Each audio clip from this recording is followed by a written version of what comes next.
राजा विक्रमादित्य एक दिन शिकार खेलने जंगल गए। उनका घोड़ा जंगल की पगडंडियों पर दौड़ रहा था और तभी उनकी नजर एक अद्वितीय हिरण पर पड़ी। हिरण का शरीर चांदी की तरह चमकता था और उसकी आंखें मानो किसी दिव्य रहस्य को छुपाए हुए थीं। राजा ने तुरंत अपने घोड़े की लगाम खींची और उसका पीछा करने लगे।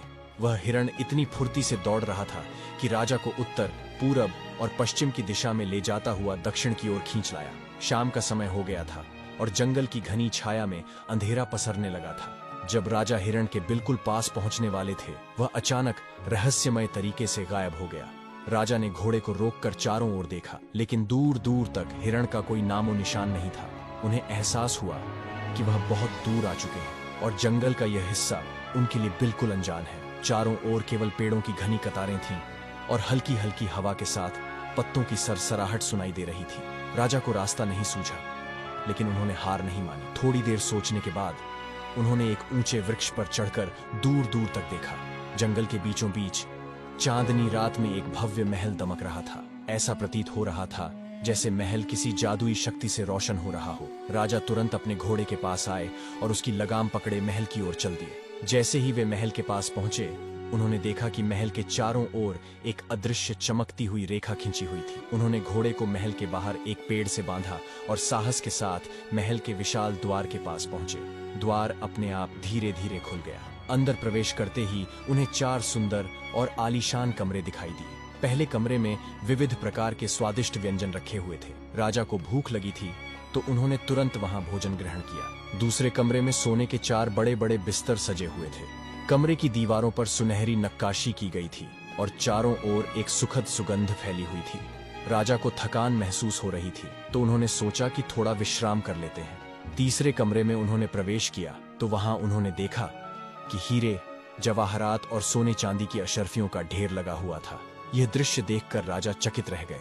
चौथे कमरे में पहुंचते ही राजा को ठिठकना पड़ा। कमरे में मानव कंकाल बिखरे पड़े थे और वहां से भयानक दुर्गंध आ रही थी। राजा ने तुरंत उस कमरे का दरवाजा बंद कर दिया और वापस दूसरे कमरे में लौट आए। मध्य रात्रि का समय हो चुका था। राजा गहरी नींद में थे कि अचानक उन्हें महल के ऊपर से एक हल्की सी गड़गड़ाहट सुनाई दी। उन्होंने खिड़की से बाहर झांका और देखा कि आसमान से एक चमकता हुआ उड़न खटोला नीचे उतर रहा है। उड़न खटोला महल की छत पर आकर रुका।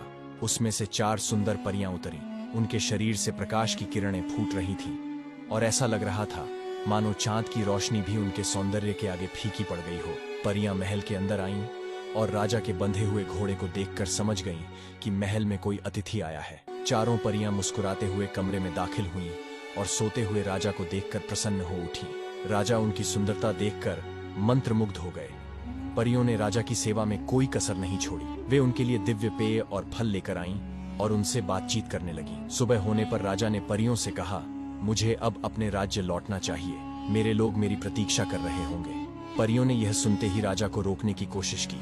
उन्होंने कहा, यह महल आपका ही है, यहाँ आपके लिए सब कुछ है, आप यहीं रहिए। राजा को यह प्रस्ताव अजीब लगा, लेकिन उन्होंने विनम्रता से मना कर दिया। तीनों बड़ी परियां किसी भी तरह राजा को रोकने की कोशिश कर रही थीं।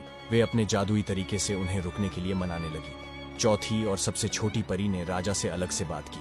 उसने कहा, राजा साहब, मैं आपकी मदद करना चाहती हूँ।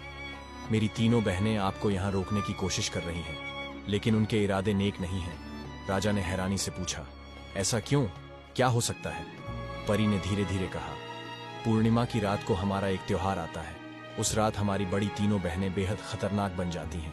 वे किसी भी इंसान को जिंदा नहीं छोड़ती। वे आपको मारकर खा जाएंगी। मैं नहीं चाहती कि ऐसा हो। राजा ने गहरी सांस ली और पूछा, तुम मुझे क्यों बचाना चाहती हो? परी ने जवाब दिया, क्योंकि मैं आपसे प्रेम करने लगी हूँ। मैं नहीं चाहती कि आपको कोई नुकसान हो। राजा ने परी की बातों को गंभीरता से लिया और उससे पूछा, तुम मुझे बचाने में कैसे मदद करोगी? परी ने कहा, महल के नीचे एक गुप्त सुरंग है। मैं आपको वहां से बाहर निकलने का रास्ता दिखाऊंगी, लेकिन आपको मेरी एक बात माननी होगी। राजा ने पूछा, क्या बात?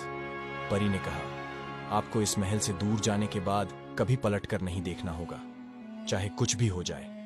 अगर आपने पलटकर देखा तो मैं और आप दोनों तबाह हो जाएंगे। राजा ने उसकी बात मान ली। पूर्णिमा की रात आने से पहले ही परी ने राजा को गुप्त सुरंग का रास्ता दिखाया।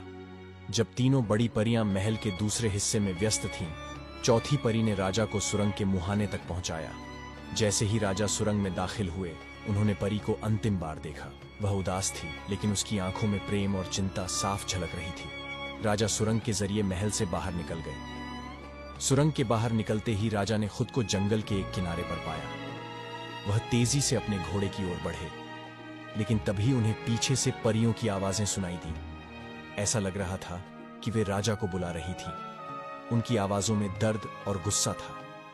राजा को परी की चेतावनी याद आई, लेकिन एक पल के लिए वे खुद को रोक नहीं पाए और पलटकर देख लिया। जैसे ही उन्होंने पलटकर देखा, चारों परियां एक भयंकर रोशनी में बदल गईं। चौथी परी ने राजा की ओर देखा और मुस्कुराते हुए कहा, आपने मेरी चेतावनी को नजरअंदाज कर दिया। अब हम दोनों को इसकी सजा भुगतनी होगी। अचानक वह रोशनी गायब हो गई और जंगल में फिर से सन्नाटा छा गया। इस कहानी का दूसरा भाग देखने के लिए लाइक और कमेंट करें।